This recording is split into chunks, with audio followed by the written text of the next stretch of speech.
Get ready! Central Luzon fashion favorite Uniqlo is opening its very first roadside store in the region on September 5, 2025, right at the Infinity Angeles City.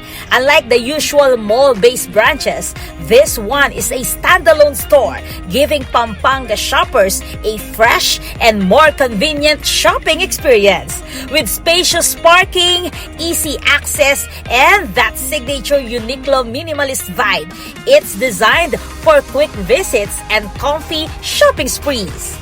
So we're opening the Uniqlo Angeles Roadside store this September 5 here in Angeles City, located in the Infinity Complex. So we're very excited to offer a wider range of lifewear for Pampangueños, giving you easier access through this dedicated roadside store. So a roadside store features a very elevated and more convenient shopping experience for Filipinos. So it has a dedicated parking space, it has PWD-friendly entryways and also fitting rooms, and we also make it a point to integrate our online to offline, such as our app services like Click and Collect here in the store also. Shoppers can expect the full lineup of lifewear essentials, from everyday shirts, stylish outerwear, to comfy loungewear and accessories. Of course, new arrivals and special collections will also be available just in time for the bare months. So mark your calendars and ready your OOTD goals. Uniqlo's roadside concept is officially here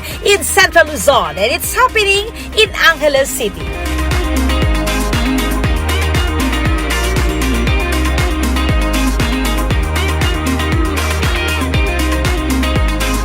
This is Patricia Mamangon on the spot.